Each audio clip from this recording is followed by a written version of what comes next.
राधे राधे। ओम श्री गणेशाय नमः। पूर्णिमा के व्रत के उपलक्ष्य में आज हम सत्यनारायण भगवान की व्रत कथा सुनेंगे। आज के इस वीडियो में हम सत्यनारायण भगवान की संपूर्ण कथा का पाठ करेंगे।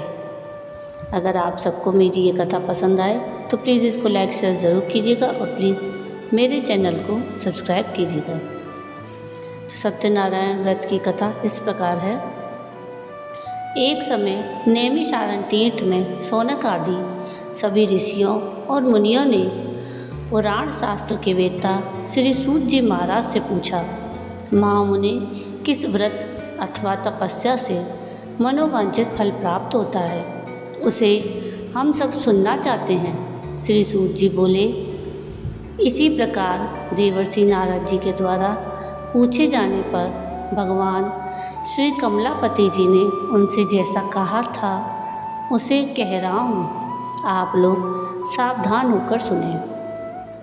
एक समय योगी नारद जी लोगों के कल्याण की कामना से विविध लोकों में भ्रमण करते हुए पृथ्वी लोक में आए और यहाँ उन्होंने अपने कर्मफल अनुसार नाना योनियों में उत्पन्न सभी प्राणियों को अनेक प्रकार के क्लेश दुख भोगते हुए देखा और किस उपाय से इनके दुखों का सुनिश्चित रूप से नाश हो सकता है, ऐसा मन में विचार करके वे विष्णु लोक को गए। वहाँ 4 भुजाओं वाले शंख, चक्र, गदा, पद्म और वनमाला से विभूषित शुक्ल वर्ण भगवान श्री नारायण जी का दर्शन कर उन देवादिदेव की वे स्तुति करने लगे।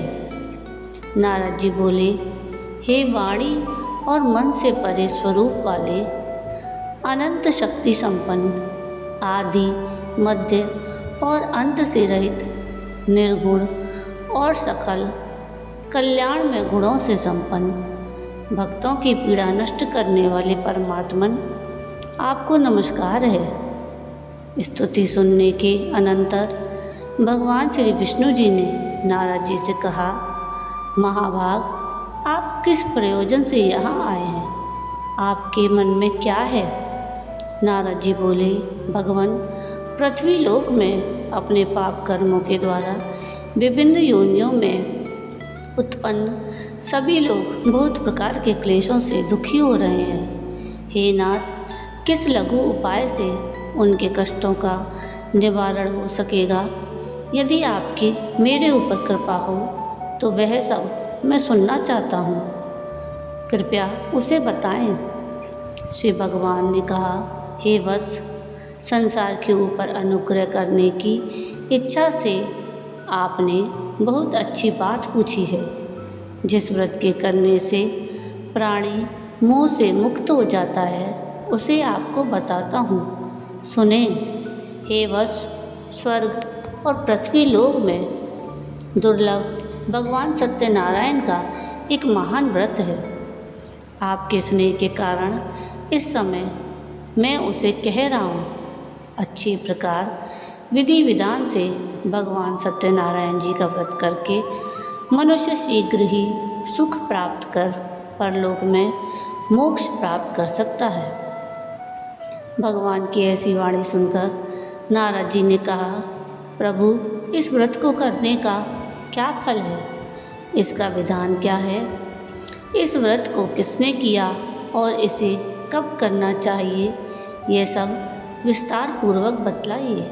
भगवान ने कहा, यह श्री सत्यनारायण जी का व्रत दुख, शोक आदि का शमन करने वाला, धन धान्य की वृद्धि करने वाला, सौभाग्य और संतान देने वाला तथा सर्वत्र विजय प्रदान करने वाला है। जिस किसी भी दिन भक्ति और श्रद्धा से समन्वित होकर मनुष्य ब्राह्मणों और बंधु बांधवों के साथ धर्म में तत्पर होकर सायंकाल में भगवान श्री सत्यनारायण जी की पूजा करे, नैवेद्य के रूप में उत्तम कोटि के भोजनीय पदार्थ को सवाया मात्रा में भक्तिपूर्वक अर्पित करना चाहिए। केले के फल, घी, दूध, गेहूं का चूर्ण, अथवा गेहूं के चूर्ण के अभाव में साठी का चूर्ण, शक्कर या गुड़, यह सब योग्य सामग्री सवाया मात्रा में एकत्र कर निवेदित करनी चाहिए। बंधु बांधवों के साथ श्री सत्यनारायण भगवान की कथा सुनकर ब्राह्मणों को भोजन कराना चाहिए। भक्तिपूर्वक प्रसाद ग्रहण करके नृत्य, गीत आदि का आयोजन करें। तदंतर भगवान सत्यनारायण का स्मरण करते हुए अपने घर को जाएं। ऐसा करने से मनुष्यों की अभिलाषा अवश्य पूर्ण होती है।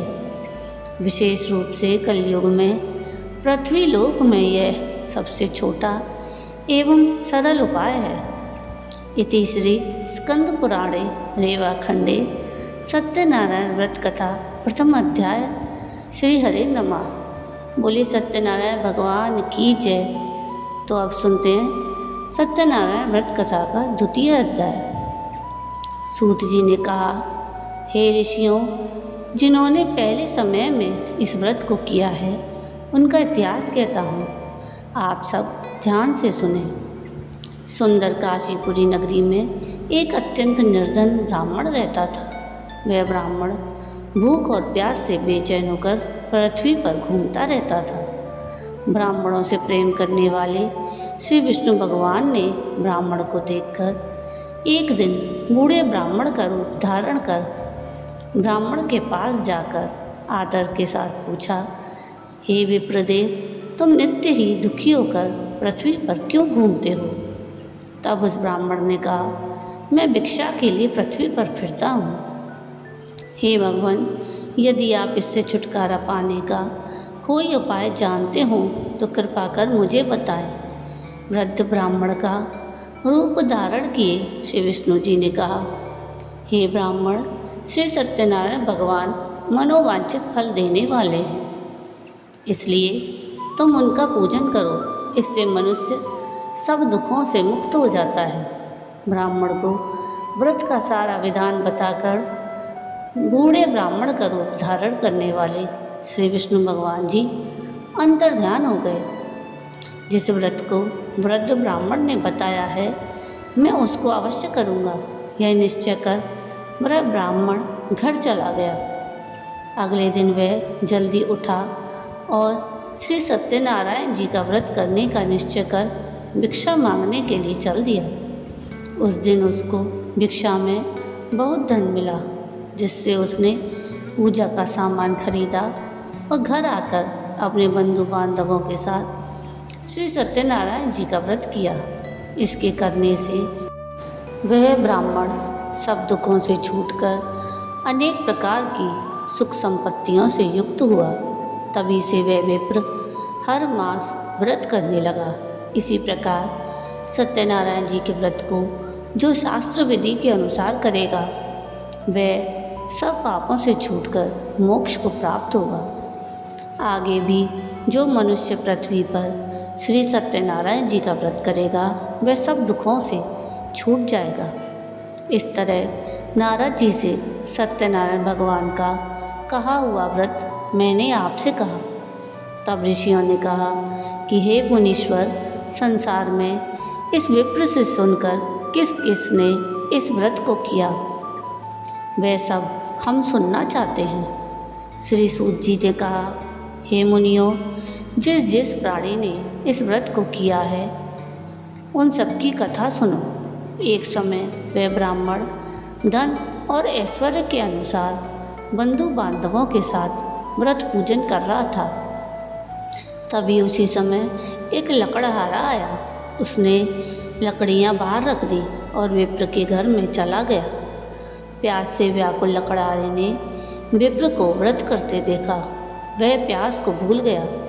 उसने उस विप्र को नमस्कार किया और पूछा कि हे विप्र, आप यह किसका पूजन कर रहे हैं? इस व्रत से क्या फल मिलता है? कृपा करके मुझे बताएं।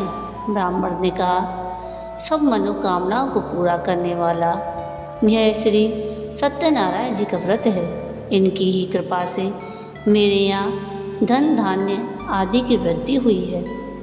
विप्र से इस व्रत के बारे में जानकर वह लकड़हारा बहुत प्रसन्न हुआ। भगवान का चरणामृत ले और भोजन करने के बाद वह अपने घर को चला गया। अगले दिन लकड़हारे ने अपने मन में संकल्प किया, आज गांव में लकड़ी बेचने से जो धन मिलेगा उसी से भगवान सत्यनारायण जी का उत्तम व्रत करूंगा। मन में ऐसा विचार कर वह लकड़हारा लकड़ियां अपने सिर पर रखकर जिस नगर में धनवान लोग रहते थे वहां गया। उस दिन उसे उन लकड़ियों के 4 गुने दाम मिले। वह बूढ़ा लकड़हारा अति प्रसन्न होकर पके केले, शक्कर, शहद, घी, दूध, दही और गेहूं का चूर्ण इत्यादि श्री सत्यनारायण भगवान के व्रत की सभी सामग्री लेकर अपने घर आ गया। फिर उसने अपने बंधु बांधवों को बुलाकर विधि विधान के साथ भगवान की पूजा और व्रत किया। उस व्रत के प्रभाव से वह बूढ़ा लकड़हारा धन, पुत्र आदि से युक्त हुआ और संसार के समस्त सुख भोग कर वैकुंठ को चला गया। इति श्री स्कंद पुराणे रेवाखंडे सत्यनारायण व्रत कथा द्वितीय अध्याय श्री हरि नमः। तो आइए अब सुनते हैं सत्यनारायण भगवान की व्रत कथा का तृतीय अध्याय।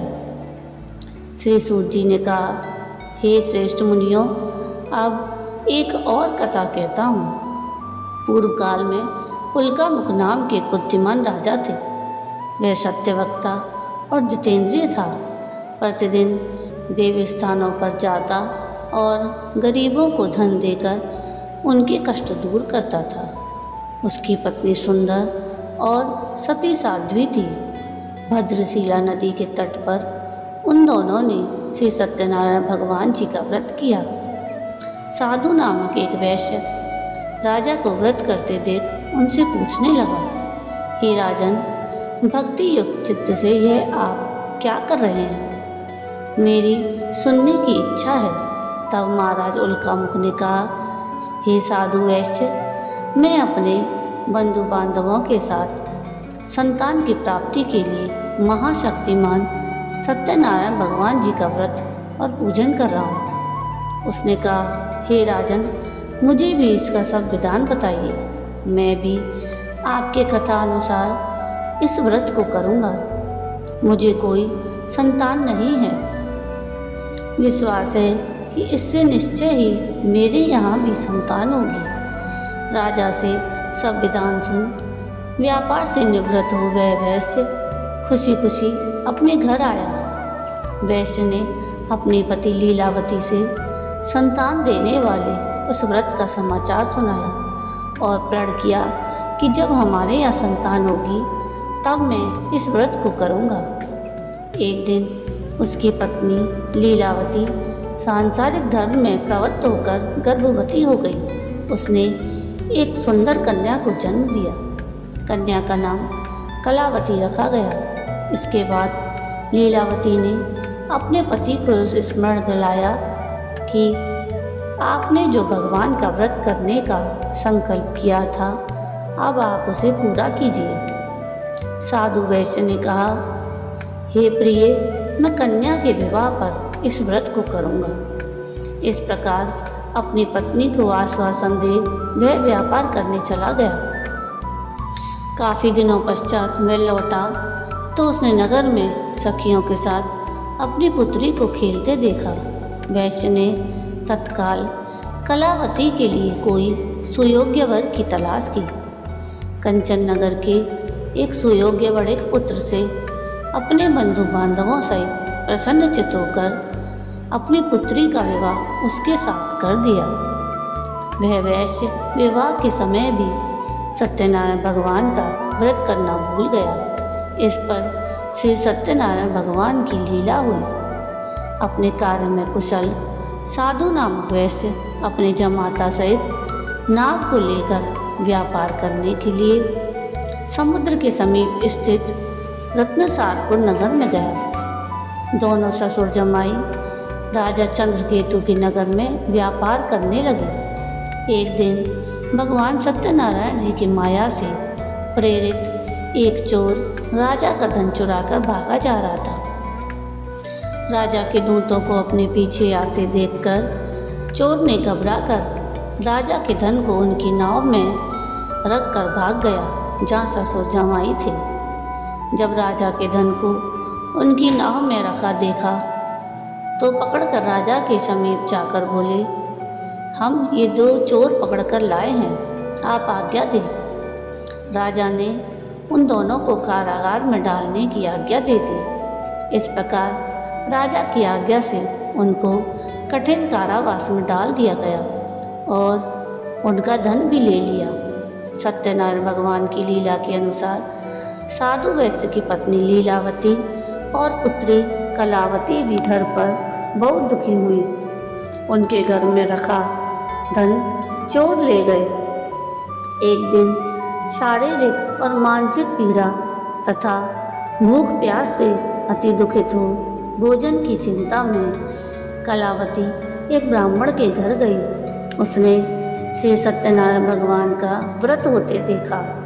उसने कथा सुनी और प्रसाद ग्रहण कर रात को घर आई तो माता ने कलावती से पूछा, हे पुत्री, तू अब तक कहाँ थी और तेरे मन में क्या है? कलावती बोली, हे माता, मैंने श्री सत्यनारायण भगवान का व्रत होते देखा है। तब कलावती के वचन सुनकर लीलावती ने सत्यनारायण भगवान के पूजन की तैयारी की। उसने परिवार और बंधुओं सहित श्री सत्यनारायण भगवान का पूजन और व्रत किया और वर मांगा कि मेरे पति और दामाद शीघ्र ही घर लौट आएं। साथ ही प्रार्थना की कि हम सबका अपराध क्षमा करें। श्री सत्यनारायण भगवान जी इस व्रत से संतुष्ट हो गए। उन्होंने राजा चंद्रकेतु को स्वप्न में दर्शन देकर कहा, हे राजन, जिन दोनों वैश्यों को तुमने बंदी बना रखा है वे निर्दोष हैं, उन्हें प्रातः ही छोड़ देना। राजा के वचन सुनकर भगवान अंतर ध्यान हो गए। प्रातःकाल राजा चंद्रकेतु ने सभा में सबको अपना स्वप्न सुनाया और सैनिकों को आज्ञा दी कि दोनों बड़े पुत्रों को कैद से मुक्त कर सभा में लाया जाए। दोनों ने आते ही राजा को प्रणाम किया। राजा ने उनसे कहा, हे महानुभावों, तुम्हें भावीवश ऐसा कठिन दुख प्राप्त हुआ है। अब तुम्हें कोई भय नहीं है, तुम मुक्त हो। ऐसा कहकर राजा ने उनको नए नए वस्त्र आभूषण दिए और उनका जितना धन लिया था उससे दुगना धन लौटाकर आदर से विदा किया। दोनों वैश्य अपने घर को चल दिए। इति श्री स्कंद पुराणे रेवाखंडे सत्यनारायण व्रत कथा तृतीय अध्याय। श्री हरे नमः। बोले सत्यनारायण भगवान की जय। तो अब हम सत्यनारायण व्रत कथा का चतुर्थ अध्याय सुनेंगे। श्री सूत जी ने कहा, वैश्य और उसके जमाई ने मंगलाचार करके यात्रा आरंभ की और अपने नगर की ओर चल पड़े। उनके थोड़ी दूर आगे बढ़ने पर दंडी वेशधारी श्री भगवान जी ने उनसे पूछा, हे वैश्य, तेरी नाव में क्या है? अभिमानी बड़े हंसता हुआ बोला, हे दंडी, आप क्यों पूछते हैं? क्या धन लेने की इच्छा है?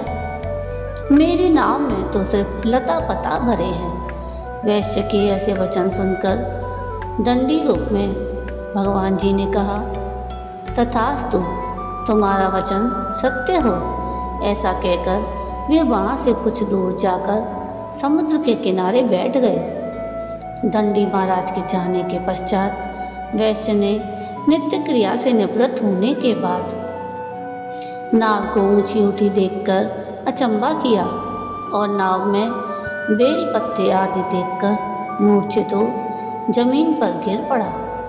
होश आने पर अत्यंत शोक प्रकट करने लगा। तब उसके जामाता ने कहा, आप शोक ना करें, यह दंडी महाराज का श्राप है, अतः उनकी शरण में ही चलना चाहिए, तभी हमारी मनोकामना पूरी होगी। जामाता के वचन सुनकर दोनों दंडी महाराज के पास गए और भक्ति भाव से प्रणाम करके बोले, हमने तो आपसे असत्य वचन कहे, उसके लिए क्षमा करें। ऐसा कहकर वह वैश्य रोने लगा।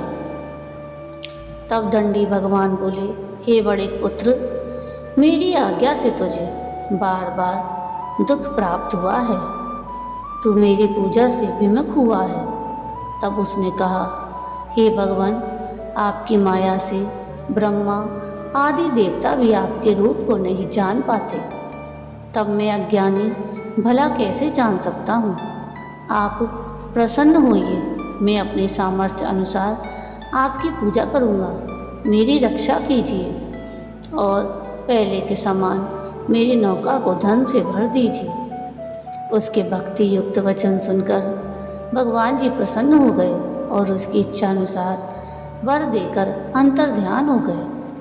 तब ससुर और जमाता दोनों ने नाव पर आकर देखा कि नाव धन से परिपूर्ण है। फिर वे भगवान सत्यनारायण जी का पूजन कर जमाता सहित अपने नगर को चला। जब वह अपने नगर के निकट पहुंचा, तब उसने एक दूत को अपने घर भेजा। दूत ने वैश्य के घर जाकर उसकी पत्नी को नमस्कार किया और कहा, आपके पति अपने दामाद सहित इस नगर के समीप आ गए हैं। लीलावती और उसकी कन्या कलावती उस समय भगवान का पूजन कर रही थी। दूत के वचन सुनकर साधु की पत्नी ने बड़े हर्ष के साथ सत्यदेव का पूजन पूर्ण किया और अपनी पुत्री से कहा, मैं अपने पति के दर्शन को जाती हूँ, तू भी कार्य पूर्ण कर शीघ्र आना। परंतु कलावती पूजन एवं प्रसाद छोड़कर अपने पति के दर्शन के लिए चली गई, परंतु उसको पति का दर्शन प्राप्त नहीं हुआ। नौका को डूबा हुआ और कन्या को रोती हुई देख वैश्य दुखित होकर बोला, हे प्रभु, मुझसे या मेरे परिवार से जो भूल हुई है उसे क्षमा करें। उसके दीन वचन सुनकर भगवान सत्यदेव प्रसन्न हो गए। आकाशवाणी हुई कि हे वैश्य, तेरी कन्या मेरा प्रसाद छोड़कर आई है, इसलिए इसका पति अदृश्य हुआ है। यदि वह घर जाकर प्रसाद खाकर लौटे तो इसका पति अवश्य मिलेगा। आकाशवाणी सुनकर कलावती ने घर पहुंचकर प्रसाद खाया और फिर आकर अपने पति के दर्शन किए। तत्पश्चात वैश्य ने वहीं बंधु बांधवों सहित सत्यनारायण भगवान का विधि पूर्वक पूजन किया और वह इस लोक का सुख भोग कर अंत में स्वर्गलोक को गया।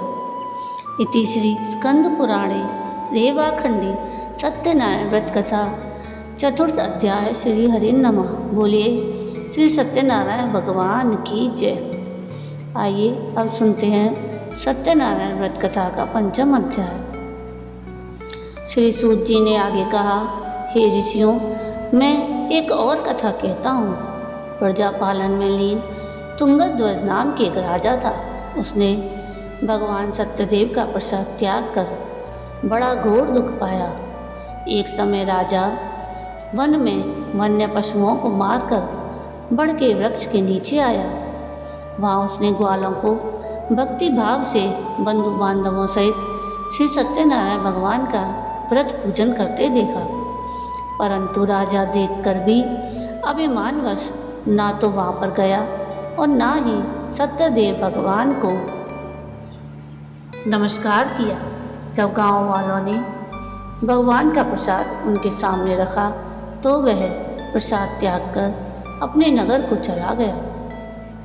नगर में पहुंचकर उसने देखा कि सब कुछ नष्ट हो गया है। वह समझ गया कि यह सब भगवान सत्यनारायण ने ही किया है। तब वह वापस उसी स्थान पर आया और ग्वालों के समीप गया और विधि पूर्वक पूजन कर प्रसाद खाया तो सत्यनारायण भगवान की कृपा से सब कुछ पहले जैसा हो गया और दीर्घ काल तक सुख भोग कर स्वर्गलोक को चला गया। जो मनुष्य इस परम दुर्लभ व्रत को करेगा, श्री सत्यनारायण भगवान की कृपा से उसे धन धान्य की प्राप्ति होगी। निर्धन धनी बंदी बंधन से मुक्त होकर निर्भय हो जाता है। संतानहीन को संतान प्राप्त होती है और सब मनोरथ पूर्ण होकर अंत में वह वैकुंठ धाम को जाता है। जिन्होंने पहले इस व्रत को किया, अब उनके दूसरे जन्म की कथा भी सुनिए। शतानंद नामक ब्राह्मण ने सुदामा के रूप में जन्म लेकर श्री कृष्ण की भक्ति कर मोक्ष प्राप्त किया। उल्कान्मुख नाम के महाराज राजा दशरथ बने और श्री रंगनाथ का पूजन कर वैकुंठ को प्राप्त हुए। साधु नाम के वैश्य ने धर्मात्मा और सत्य प्रतिज्ञ राजा मूरध्वज बनकर अपने पुत्र को आरे से चीरकर मोक्ष को प्राप्त किया। महाराज तुंगध्वज स्वयंभू मनु हुए। उन्होंने बहुत से लोगों को भगवान की भक्ति में लीन कर मोक्ष प्राप्त किया।